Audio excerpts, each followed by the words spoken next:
I'm trying to answer the question of what the hell happened in media. That's the main thing. I'm hoping to get Mark Halperin off Two Way. I do a Two Way show on Fridays, and I want him because he's got a 30,000 foot view. So hopefully next week we get him.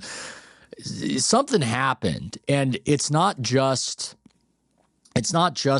things went woke. That almost was this period before. This other thing has happened. It's gone through this other evolution. And I think you have an interesting trajectory and perspective as somebody who is more of a lefty-coded, coastal, blue, Clinton moderate, Jewish guy to maybe more in the right media ecosystem. And now it feels like large swaths of the right they've recently kind of had a crack up about Israel and the Jews in a way that's very much bizarre. And I think that you've got an unusual perspective on this, an unusual perspective on this whole journey.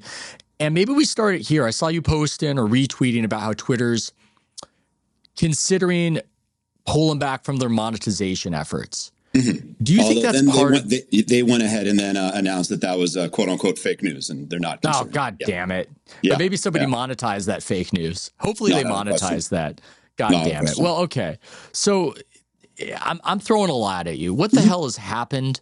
Why are we in this place right now where a lot of the right seems obsessed with Israel and the Jews, while simultaneously Israel seems to be Trump's, at least until it goes bad in some way, biggest foreign policy accomplishment with the return of hostages and brokered settlement and everything else? So I'm just throwing that at you. We can go anywhere with it. For sure. No, definitely a topic that I've been monitoring and commenting upon. And so the normie, low-hanging fruit, lazy take is, it's just money. Who's Qatar is paying you? And in a couple instances, there's a Qatar financial influence here. But you got like Tucker Carlson doesn't need, it was a whole thing with that ridiculous Taylor Swift. The Taylor Swift-Travis Kelce relationship is just some scheme by Pfizer. Yeah, Taylor Swift's worth $700 million fucking dollars. Okay. She's going to go fabricate an entire relationship so she can make a couple extra million from Pfizer than she would already make just for doing Pfizer ads herself. Like, ridiculous, right? Like Tucker Carlson's already rich. Candace Owens already has enough sources of money coming in from enough different directions, including the Twitter monetization program. There's a cultural thing. People always overestimate financial incentives and underestimate clout. Like, you're money you're chasing money. No, you're chasing clout.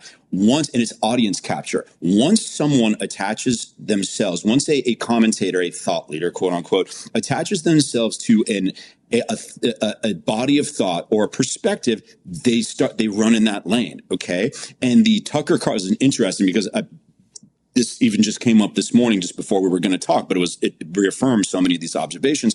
Ben Shapiro did a video on, and Ben Shapiro pro-Israel. And he obviously is going to oppose the faction of the right that has become fervently anti-Israel and I'm sorry, they're fucking anti-Semitic. Stop it. It's just ridiculous. But Tucker Carlson, he opposed Tucker Carlson. He says, do you ever say anything good about America? Like anything good even about the Donald Trump administration? Do you ever have a solution? Do you ever propose a solution? Right? He goes, even Zoran Mondani has the worst solutions ever, but he's proposing solutions. And what I notice is these Tucker Carlson types, they now sound like Noam Chomsky, mid 20th century boomer radicals, and that everything is wrong with America.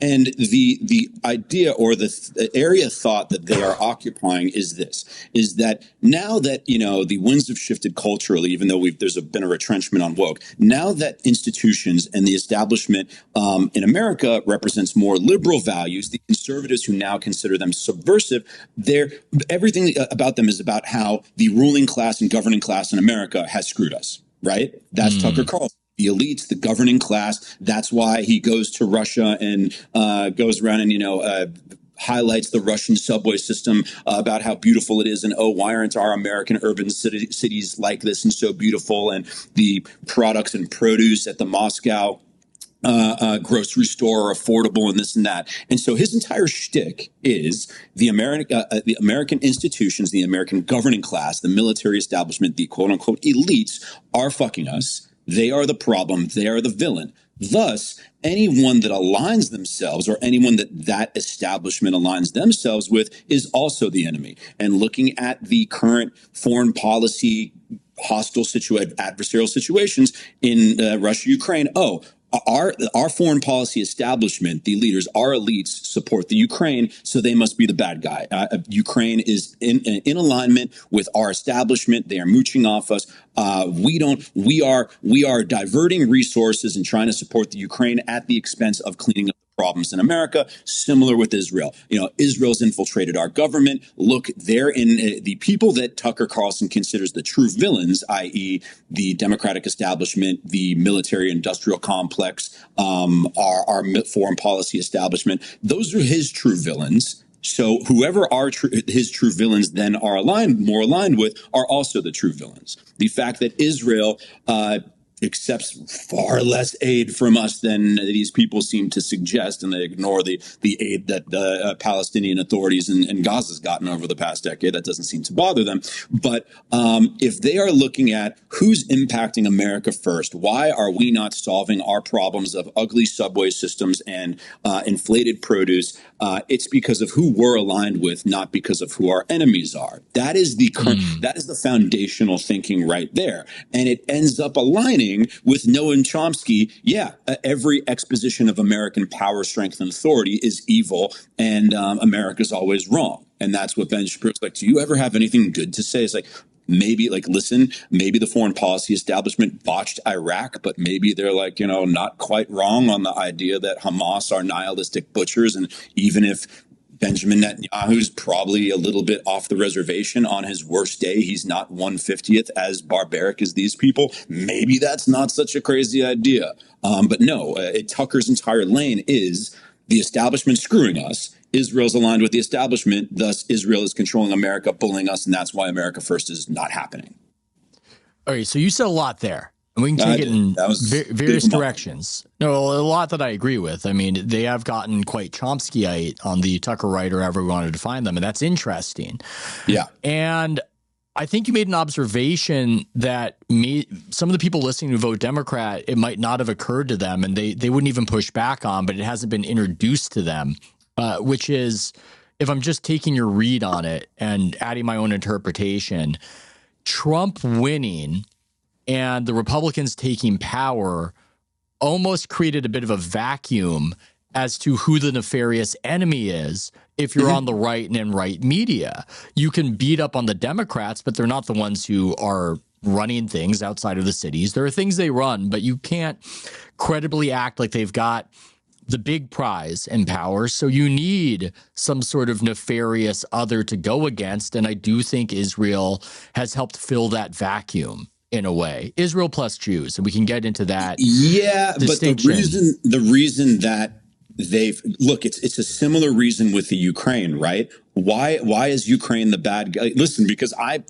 think their views are a little more justifiable there. Well, because it's the deep state. It's the priorities of the deep state. Whoever our military foreign policy establishment supports more is automatically the bad guy, because there's got to be some corruption there. Yeah, I think it changed the focus combined with when the war was. So you said that. Now on monetization, I think that's a great observation that these people are rich and it's not all about the money. And that's not what's necessarily motivating a Candace Owens or a Tucker Carlson. But I do think monetization might be part of it, because that's part of the engagement story for smaller fish. And if the smaller fish are chasing monetization in this way, it leads to more engagement and it leads to more heat on certain issues. And I do think that an under-analyzed aspect of how media has changed in America as it's gotten more driven by social media is that it's become a more international conversation, and people around the world have different views than we traditionally have in the United States. It's more common around the world to hate Israel. It's more common around the world, frankly, to just hate Jews. I have friends and also there's about 100 times more Muslims around the world than there are Jews. Yeah, pure numbers. Yes. Yeah, it's a pure numbers game. There's an outnumbered aspect to it. And if you're having a conversation that's more international and you're seeking engagement from international sources, that's going to have influence on the topic selection, on the stances you take.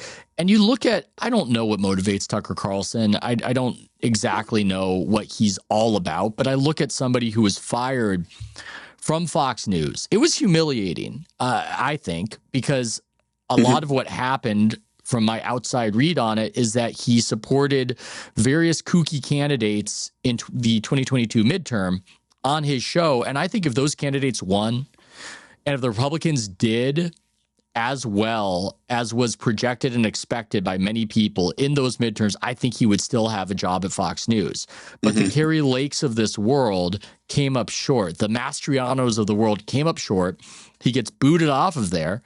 And then you're in a position where you've been shoved off the stage and you're going to not matter unless you really make a splash on social media. That engagement, more so than the money, Matt, that has to be so motivating, and you're going to say what you need to say in order to get that engagement. That's my view of it. Maybe I'm unfair and this is all his deeply held beliefs. I don't know, but it's pretty crazy. A lot of I mean, he's going to Charlie Kirk's funeral and doing I don't even think it's like a veiled anti-Semitic jag on how the Jews killed Jesus for speaking the truth when there's all this stuff burbling. I mean, this is how crazy it's gotten.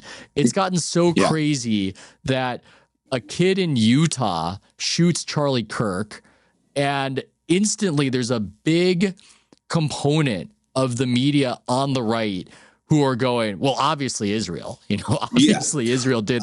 Obviously Bibi is sitting around going, how do we murder the guy running Turning Point because he's going Israel to criticize has his dad in on it. His dad, Israel has somehow convinced his entire family to turn on the guy, and everybody in that community that's contributing evidence in support of that aligns with the conclusion that this guy was a liberally motivated shooter of assassin of Charlie Kirk.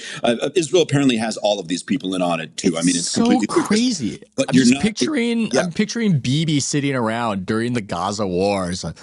We need to kill Charlie Kirk. It is vital, crucial.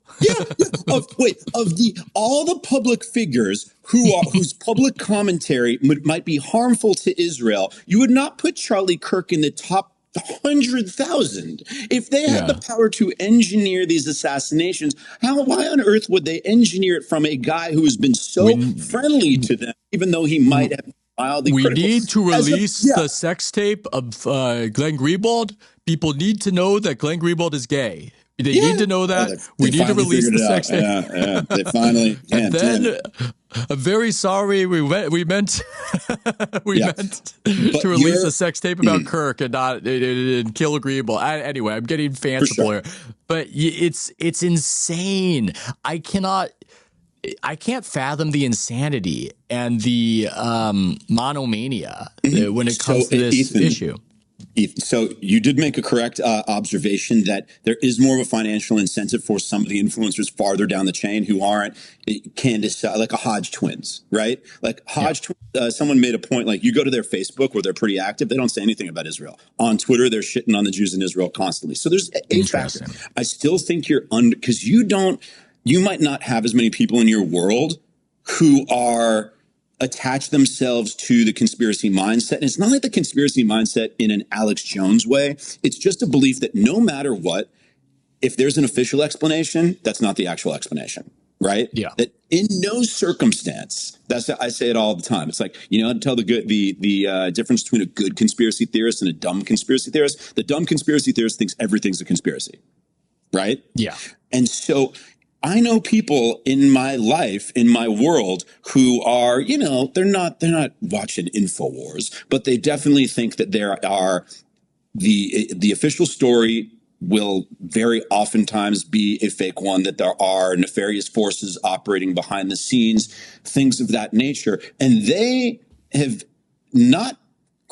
they've not attached themselves to these anti-Israel ideas as much as a Tucker Carlson was, but they'll consider them. They'll play footsie with them more, and they have no financial incentive. So what's driving them? It's a bigger component of, it's an intangible factor, not a tangible factor, not a monetary factor, right? It's a little more Candace than Tucker. That, oh, you idiot. Oh, how are you such a naive noob to believe that whatever the official story is actually the story? Sorry, I'm not one of the naive noobs like you. I'm a gullible fool like you. I understand that this, and this was operating behind the scenes, and thus I have more wisdom. I'm smarter. I'm more shrewd than you are.